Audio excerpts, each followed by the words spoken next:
الرحمن الرحيم. أولا السلام عليكم ورحمة الله تعالى وبركاته. dhammaan meel walba waa joogtaan ardayaal dhegeystayaal daawadayaal kusoo dhowaada cashirkeenii saddexaad ee turjumada biologiga. haddii aad ku cusub tahay kanalkan, subscribe saar janalka, kadibna like iyo share asxaabtaada fasalka afraad dugsiga sare la sii wadaag. cashirka maanta waxaan ka bilaabi doonaa mowduuca types of neurons. noocyada neuronska ayaan ka bilaabi doonaa hadduu ilaahay raali ka noqdo. marka laga hadlayo types of neurons waxay tahay qeybta jirka u qaabilsan in fariimaha ay kala gudbiyaan, jawaabaha ay soo qaadaan, jirka ay ka dhex shaqeeyaan environmentiga iyo waxyaalaha kasoo ifbaxaya ama environmentiga kala gudboonanaya. marka laga hadlayo kuwa fariimayaasha qaada, types noocyada of neurons ee fariin qaadayaasha ama fariinsidayaasha iyo kuwa jawaabaha soo qaada ayaan ka hadli doonaa. There are three types of neurons. saddex nooc oo waxaa jiro neurons ah grouped according markii laga fiiriyo to the direction of impulse conduction. halka waxa ay sidaan iyo meesha u wadaa marka laga fiirinayo saddex nooc ayaa loo qeybi doonaa. marka laga fiirinayo fariinta ay sidaan, meesha ay u sidaan ayaa iyadoo laga according to the direction waxay tahay yani jihada ay u sidaan waxa ay sidaan. marka laga fiirinayo saddex nooc baa loo qeybinayaa. waxa loo yaqaano sensory neuron, motor neuron iyo relay neuron. saddexduba maxay yihiin? sensory neuron muxuu yahay, motor neuron muxuu yahay, relay neuron muxuu yahay? sensory neuron waxaan dhigi karnaa waa this nerve cell links the sensory organs. kani dareenkani wuxuu isku xiraa sensory organs, xubnaha waxa laga dareemo sensory organska ayuu isku xiraa. sensory organska ayuu isku xiraa iyo maskaxda. sensory organska iyo maskaxda ayuu isku xiraa, macnaha qeybaha jirka ee wax laga dareemo.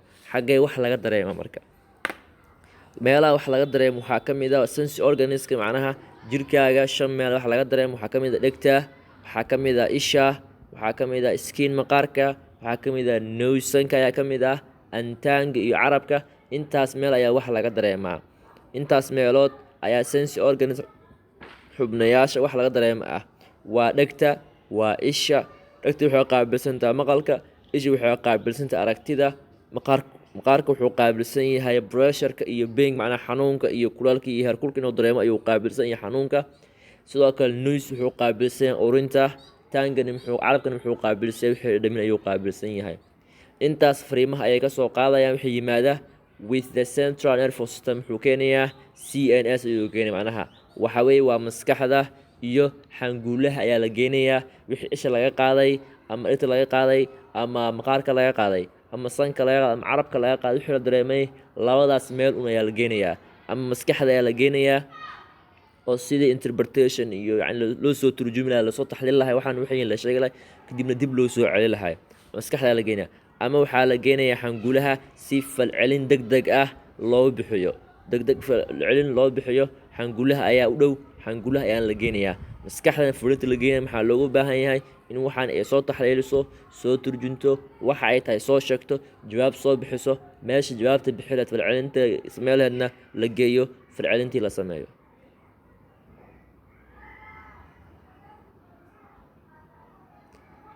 waxaa jiro waxa loo yaqaano dendrites ayaa jiro. it is cell body macnaha nucleuska meesha ku jiro is situated of the axonka ayuu of ka yahay and outside the central nervous system. central nervous system wuu ku baxay. it is a receptor way. marka laga hadlayo marka dendriteska ama farahaasi oo meesha sawirka noogu jeedno, kuwaas ayaa waxaa loo yaqaanaa dendrites ayaa la yidhahdaa. muhiimadooduna maxay tahay? and dendrites are located in the sensory organs. waxay ku dhacaan oo ay badanaa yaalaan sensory organs, xubnayaasha waxa laga dareemo. while halka the terminal dendrites qaybta u dambeysa endigana ay taalo central nervous system, habdhiska dareensidka dhexe ee maskaxda iyo xangulaha. Macnaha ayadaa laba qeyb ah. Qeybta hore ee dendritiska waxay taalaa sense organska, xubnaha waxa laga dareemaya taalaa. Qeybta kalena waxay ku xiran tahay terminalka ee dabada dambe, waxay dabada la galaysaa oo ay ku dhegan tahay qeybta loo yaqaano muxuu ii sheeg xangulaha iyo maskaxda ayay lugta kula jirtaa. shaqadeedu maxay tahay marka? Dendritic shaqadeedu maxay tahay? Its function is to transmit nerve impulses from sense organs to the central nervous system. Dendritiska shaqadooda wax kale maahane waa inay gudbiyaan oo ay qaadaan fariinyaashii ama wixii laga dhammaan ay dareemeen oo ay qabteen sense organska, xubnayaasha waxa laga dareemo sida isha, dhegta, sanka, maqaarka iyo carabka. mid walba wixii uu dareemay ayay qaadaysaa, waxay geynaysaa to the central nervous system, habdhiska dareen wadka dhexe sida brainka ama xangulaha ayay geynaysaa, sida sawirka nooga muuqata. Sawirka markaa fiirisid, qeybta waxaa loo yaqaanaa receptor dendrites, qeybtan waa qeybta effector dendritiska oo labada xarig u kala xiran yihiin. Okay, waxaa noo soo waxa loo yaqaano motor neuron. Motor neuron muxuu yahay? Motor neuron muxuu yahay asiga? This nerve cell links the central nervous system with the effector such as muscle fiber and glands. Motor neuron waxay tahay ma halkii wuxuu cagsi ku yahay, wuxuu lid ku yahay ninka loo yaqaano muxuu sheeg sensory neuronska ayuu cagsi ku yahay. Sensory neuronska ayuu cagsi ku yahay. Haddii sensory neuronska ay fariinta ka qaadayaan xubnayaasha waxa laga dareemo sida isha, dhegta, sanka iyo maqaarka iyo carabka oo kale, haddii wax ay ka qaadayaan geynaya maskaxda, motor asiga cagsi ayuu ku yahay. Motor asiga cagsi ayuu ku yahayo wuxuu ka soo qaadaa fariinta maskaxda xangulaha ayuu ka soo qaadayaa, wuxuuna jawaab ayuu wadaa. macnaha waa su'aal weydiiye iyo jawaab soo qaad. jawaabta ayuu soo qaadaa, waxaan wixii inuu soo qaadaa marka jawaabta uu wada motor neuronka laba meel ayay tagi doonaan. Effectors meel yaa tahay, effectors wixii meesha farcalintii bixi lahayd oo shaqada qaba lahayd ayaa markaa ayuu geynayaa. marka laba meel ayuu geynayaa, ama such as maskada muruq ayuu geynayaa ama glands qanjir ayuu geynayaa. haddii maskal uu geeyo fariinta motorka uu jawaabta motorka uu maskal uu geeyo, macnaha waxaa loo baahan yahay in muruqaas uu contraction sameeyo ama relaxation uu sameeyo, in markaas uu isku soo ururo si gacanteeda dab taabatay, gacanta markaas si laftaasi loo soo celiyo, maqaarka loo badbaadiyo. macnaha beenka xanuunka waxaa dareemaya maqaarka ayaa dareemaya, isla markii waxaa qaadaya sensor neuronka ayaa qaadaya maskaxda uu geenaya, xangulaha ayuu geenaya, xangulaha u dhow. xangulaha markuu geeyo isla markiiba muruqa ayaa jawaab la siinaya oo ah inuu muruqaas contraction sameeyo. markuu contraction sameeyna lafti ayaa soo laameyso, saasay markana gacantii ku badbaadaysaa. marka waxa fariinta qaadaya ee xangulaha geynaya ama maskaxda geynaya waxaa loo yaqaanaa sensor neuron. kan ka soo qaadaya jawaabta la soo celi doonana waxaa loo yaqaanaa motor neuron. jawaabta uu wadana wuxuu geey doonaa laba meel, ama wuxuu geenayaa muxuu sheeg muruq ayuu geenayaa ama wuxuu geenayaa glands. haddii muruq uu geeyo waxaa loo baahan in contraction la sameeyo oo la soo celiyo, gacantii la soo badbaadiyo. haddii uu geeyana muxuu sheeg glands geeyana waxaa loo baahan yahay in la soo daayo hormone, in la soo daayo loo baahan yahay si jirkii loo badbaadiyo. it is cell body. marka cell bodygiisa jir unugiisa gudaha nucleuska laga hadlayo is located at one end of the axon with the central nervous system end qayb kula jira. it is motor end plates terminate in the muscle.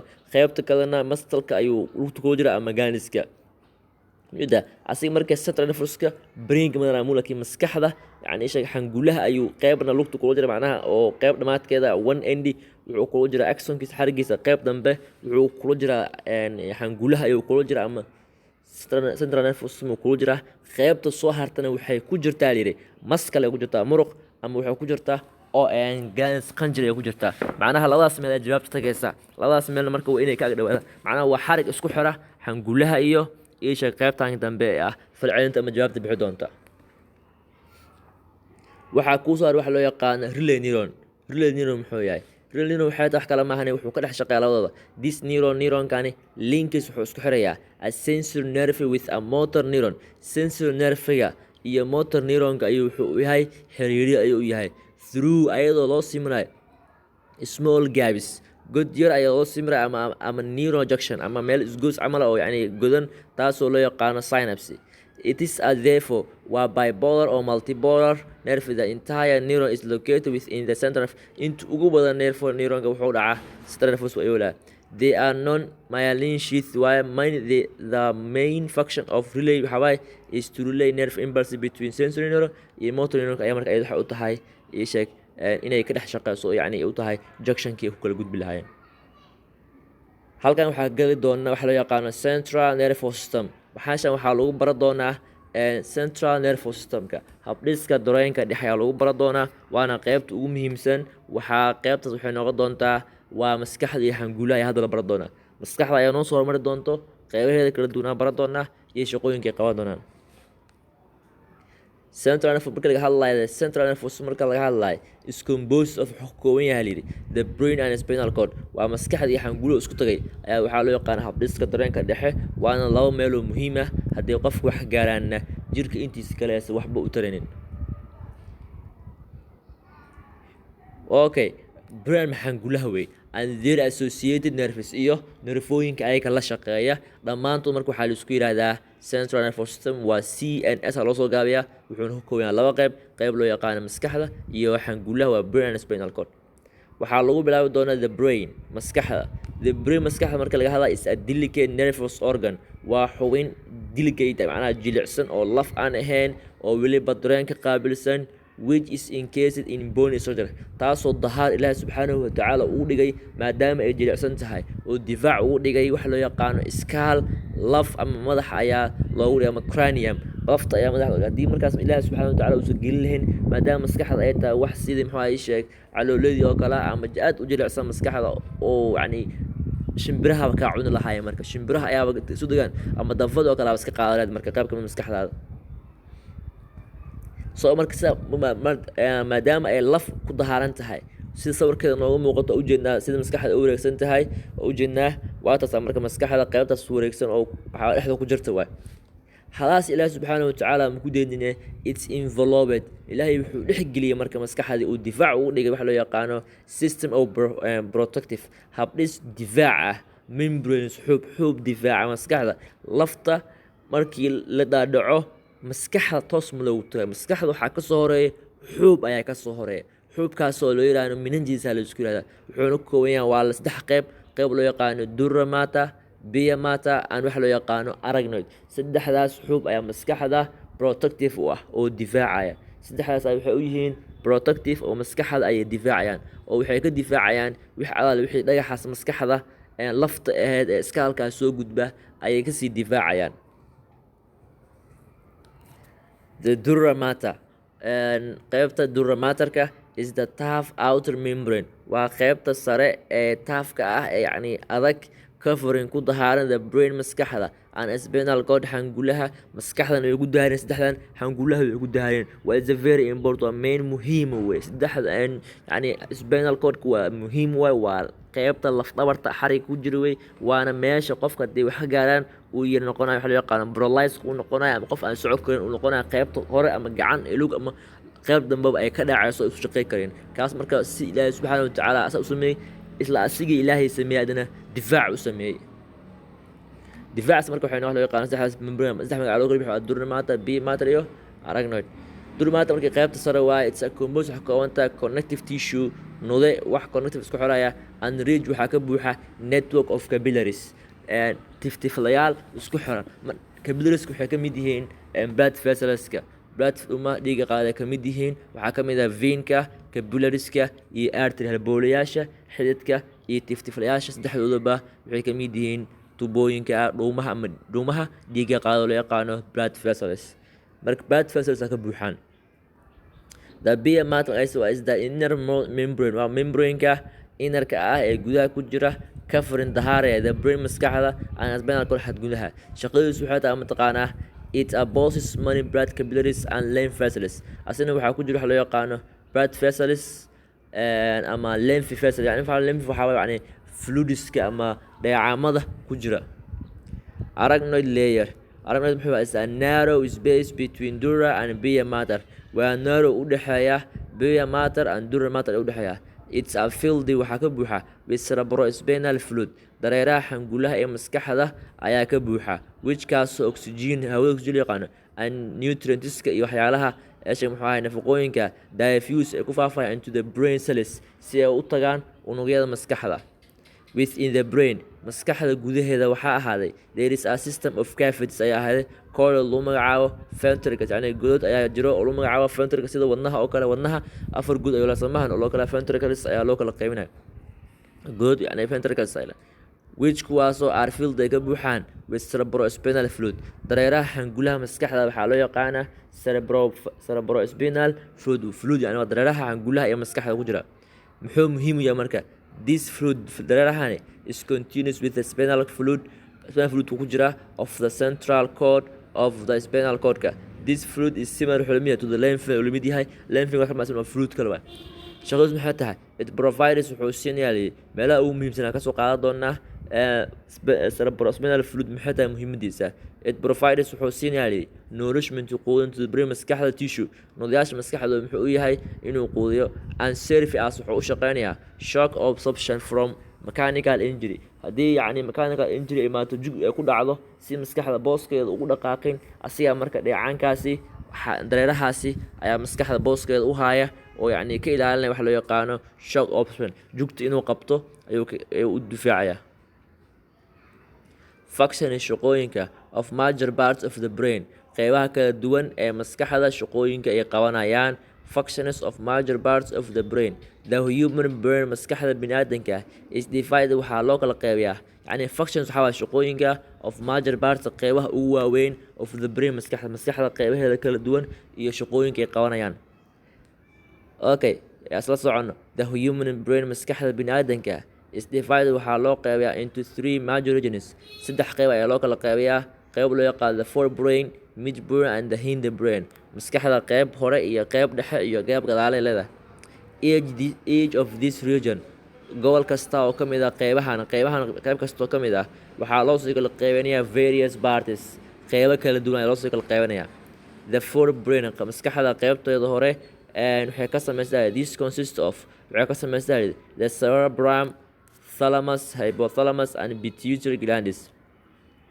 the cerebrum is highly developed waa qeyb aad u horumarsan consist waxay ka kooban tahay left and right hemispheres maskaxda waxay u kala qeybinaysaa laba qeyb loo yaqaan left hemisphere iyo right hemisphere bidix iyo midig wey it's important for integration waxay muhiim u tahay inay ka shaqeyso sensory impulses waxay qaabilsan tahay layidhi dareemayaasha such as vision aragtida hearing maqalka iyo testing iyo dhadhaminta ayay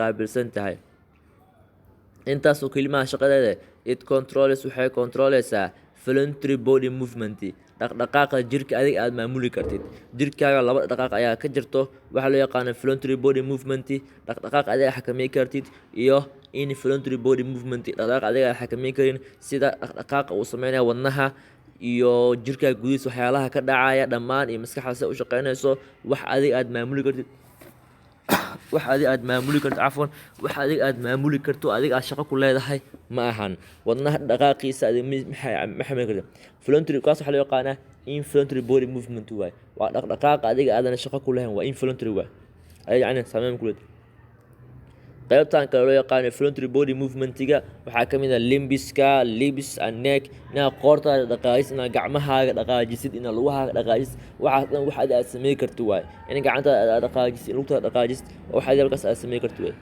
this part qaybta of the brain maskaxda also sidoo kale waxay controleysaa way learning waxbarashadii iyo memory xusuustii iyo human individuality-ga qofkan iyo inay daadan kala duwanaan the thalamus is an important sina qayb muhiim waay oo relay center u qaabilsan bartamaha it contains waxa kooban yahay receptors kuwa wax dareema oo maxay dareemayaan pain xanuunka and pressure-ka iyo rabitaanka waxaas ay dareemayaan the hypothalamus wuxuu ka hooseeya thalamuska is located below wuxuu dhacayaa qaybta hoose of the thalamus ee thalamuska it has receptors wuxuu leeyahay waxyaalo ama wax dareemaya ama qaabilsan inay qabtaan for a homeostatic function inay isku balance garayaan waxa loo yaqaano jirka body balance inay ka shaqeeyaan afwan hypothalamus shaqadu wax kale maahane waa homeostatic function waa body balance jirka gudihiisa waxyaalaha fluids ku jira in la isku balance gareeyo such as sida thermoregulation in heerkulka jirkiisa jirka qofka biniaadanka la controlo la ilaaliyo oo meesha ilaahi subxaana watacaala ku talagalay inuu ilaahay ku ilaaliyo and osmoregulation iyo yani waterka biyaha ama fluid ku jira jirka biyaha ayadana in la controlo. sidoo kale it controls sidoo kale thalamaska hypothalamuska it controls waxay controlaan appetite-ka and sleep. qofkan hungurigiisa iyo cunto cunistiisa iyo sleepkana waa ay control yani way la socdaan. waxaa kuusoo yaqaano pituitary glands is attached wuxuu ku dhigan to the hypothalamus ku dhigan yahay and projected downward wuxuuna usoo fooraraa qaybta hoose from it xaggooda. It is the master of glands waa qaybta ugu muhiimsan qanjirada jirka shaqeeya wuxuuna controlaa the rest of the endocrine glands. qanjirada intooda kalena asiga marka master u ah oo madax u ah. The midbrain maskaxda qaybta midbrainka. The midbrain is also sidoo kale waxaa loo yaqaanaa corpora quadrigeum. It's a connecting isku xirta way state between dhexaya forebrain hindbrain ay isku xirta dhexaysa. shaqadeedu wax kale ma ahane it's really impulse between ay ka dhex shaqaysa marka in freemooyinka ay dhex maraan ay muhiim tahay. qaybtan ka idin the hindbrain waa the major part of the hindbrain. qaybta ugu muhiimsan qaybtan dambe waa cerebellumka iyo medulla oblongata. The cerebellum is main function. shaqada ugu muhiimsan cerebellumka qabanaysa waxay tahay maintenance body balance and posture. body balance jirka qaab dhismeedkiisa body balance inay sameeyaan jirka inay isla ekeysiiyaan and posture iyo qofkan taagnimadiisa in gacantaada iska shaqeynin lugtaada aysan iska shaqeynin ayadoo iraadada martaan ku jirin inay iska socod macnaha inay isku balance garayso. It's a very important ayada shaqadaas qabanayso. This achieve marka in body balance la sameeyo oo weli posture qofka qotankiisa ama istaagiisa ama fadhigiisa ama jiifkiisa lagu control sida uu yahay lagu ilaaliyo shaqadaas. This achieve marka waxaa lagu gaari karaa by control ayadoo la controlayo and coordinating muscle movement. muruqaha dhaqaaqooda ayaa la controlaya si jirka intiisa dhan loo ilaaliyo. waayo dhaqaaqa wuxuu ka imaanayaa muruqaha oo la laabmayo ka imaanaya. dhaqaaqa wuxuu ka imaanayaa muruqaha oo la laabmo ka imaanaya. medulla oblongata sidoo kale controls waxay controltaa inflammatory activities. dhaqdhaqaaq aad shaqada ku lahayn wax aad ka qaban kartid ma lahan. tusaale ahaan breathing-ka qofka inuu neefsado neefta adiga wax adiga jooji kartid dhigi kartid hal sac ka bacda ha imaado ama 2 sac ka bacda ha liiso zaid dhigi kartid maahan ma macni waa inflammatory waa. sidoo kale waxaa kamid ah swallowing-ka kamid ah salivation yani qofka inuu macni sheeg wax la qooa kamid ah salivation-ka dheecaan ka imaanaya marka waxyaalaha qaarta lagu cunayo isbaanis oo kale ama liin oo kale ama wax kale yani agta lagu cunayo waxaa ka imaanaya dheecaan ka imaanaya kaas waxa loo yaqaan salivation ama dhuf oo kale cunufta leh. formatting qofka inuu matago formatting mataga oo kale idan waa waxa hadii matag oo ku qabto hadii xataa baawur saaran tahay matagaas waa daadine safka hore waa qoyne waxa marka aad celin kartid maahan laazim waa kii uu ka soo baxaa waay. sidoo kale it control dilation of construction blood vessels-ka murqaha isku maashooda yani blood vessels-ka ayuu sidoo kale ilaaliyaa waxa loo yaqaano medulla oblongata. intaasay kusoo gabagabeynayna mowduuceena inta ugu muhiimsan maanta waan qaadanay idinkana aad ku mahadsantihiin daawashadiina iyo la socoshadiina casharada aan soo gelino barta YouTube-ka ee Mami Academy. fadlan kanaalka subscribe noo saara like iyo share na noogu dara waa bilaash anagana waxay noqonaysaa dhiirigelin waxay noqonaysaa sidoo kale inaan ogaano in ay jirto baahi intaan ka badan waan dadaalina in tabarteena ah idinkana nala socda. habeen kasta casharaan soo geli doonaa hadduu Ilaahay yiraahdo insha Allah. habeenka xigan waxaan ka bilaabi doonaa ciwaankaas ka bilaabi doonaa cranialkaas ka bilaabi doonaa. fadlan nala soco wixii su'aal ah wixii talo ah tusaale ah dhiirigelin ah barta commentiga inoogu soo qora waan ka soo jawaabi doonaa. hadday jiraan casharo kale aad u baahan tihiin iyo maadooyin kale oo jaamacad ha ahaato iskuul ha ahaato nala soo wadaaga noo sheega waxaan ka sameyn doonaa video waan ku soo duubi doonaa adna nala soco. thank you aad u mahadsantahay jazakallah khairan. thank you.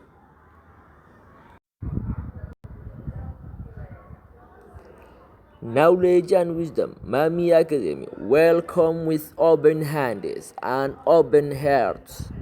Thank you for your watching.